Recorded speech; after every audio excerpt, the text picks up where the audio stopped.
ইতিহাসের এক ভয়ালো নাম চেঙ্গিস খান, যার নাম শুনলেই কেঁপে উঠত সবাই। বড় বড় সাম্রাজ্যের সম্রাটরাও তার সামনে মাথা নত করতেন বিনা রক্তপাতে। এতটাই প্রভাবশালী ছিলেন তিনি যে আজও প্রায় 1 কোটি পুরুষের জিনে তার অস্তিত্ব পাওয়া যায়।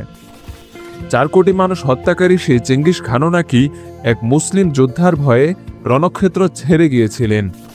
লক্ষাধিক মঙ্গল বাহিনীর বিরুদ্ধে একাই লড়েছিলেন সেই মুসলিম যোদ্ধা, তবুও তাকে শহীদ করতে পারেননি। এই মুসলিম সেনাপতির তলোয়ারের ঝংকারে মৃত্যু ভয় জেগেছিল চেঙ্গিস খানের অন্তরে। নিজের প্রাণ বাঁচাতে ছেলেকে ঠেলে দিয়েছিলেন মৃত্যুর মুখে। 1219 সাল চেঙ্গিস খানের ভয়াবহ হামলায় ধূলিসাৎ হয়ে গেল আব্বাসীয় খিলাফত থেকে স্বাধীন হওয়া খাওয়ারিজম সাম্রাজ্য। প্রাণ বাঁচাতে পালিয়ে গেল জনতা, চুপ ছিল মুসলিম বিশ্ব।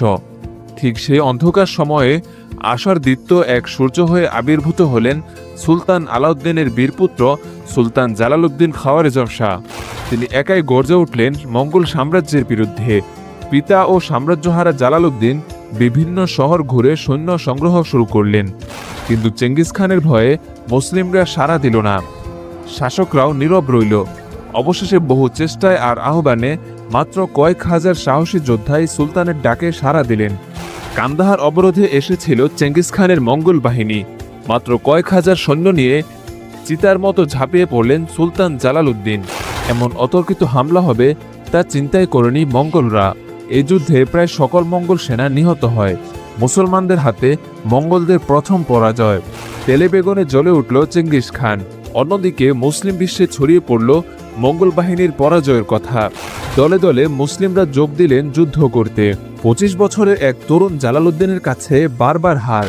অবশেষে অপরাজয় মঙ্গল সম্রাট নিজেই রওনা হলেন তার পূর্ণ শক্তি নিয়ে জালালউদ্দিনকে শিক্ষা দিতে। 1221 সাল পারওয়ানা প্রদেশ 4 গুণ বড় চেঙ্গিস বাহিনীকে রুখতে ওত পেতে বসে রইলেন সুলতানের সেনারা। যুদ্ধের প্রথম দিনেই জালালউদ্দিনের বীরত্বে কেঁপে উঠল মঙ্গল শিবির। মৃত্যুর ভয়ে আতঙ্কিত চেঙ্গিস খান যুদ্ধে নামতে সাহস পেলেন না। দায়িত্ব দিলেন পুত্র তুলি খানকে, আর নিজে দূরে নিরাপদে অবস্থান নিলেন। হাজার হাজার মঙ্গল সৈন্য ও সেনাপতির লাশে ভরে গেল যুদ্ধ ময়দান। এবার নিজের অস্তিত্ব রক্ষায় চেঙ্গিস খান তার বিচ্ছিন্ন সৈন্যদেরকে একত্র করলেন চূড়ান্ত যুদ্ধের জন্য। অন্যদিকে সুলতানের প্রধান সেনাপতি গভীর রাতে সৈন্য নিয়ে দলত্যাগ করলেন। বাধ্য হয়ে সুলতান ভারতবর্ষের দিকে যাত্রা করলেন নতুন সৈন্য গঠনের আশায়। সিন্ধু নদ অতিক্রমের আগেই ঘিরে ফেলল কয়েক লাখ সৈন্যের বিশাল মঙ্গল ঝড়। জীবনের শেষ বাজি ধরলেন সুলতান। মাত্র কয়েক হাজার সৈন্য নিয়ে ঝাঁপিয়ে পড়লেন কয়েক লক্ষ দুর্ধর্ষ মঙ্গল যোদ্ধাদের বিরুদ্ধে। এই আত্মঘাতী সাহসিকতায় হতচকিত হয়ে গেল চেঙ্গিস খান নিজেও। এক এক করে শহীদ হলেন মুসলিম বীর সেনারা, তবুও মাথা নত করেননি সুলতান নিজে। একা লড়লেন লক্ষ সৈনিকের বিরুদ্ধে।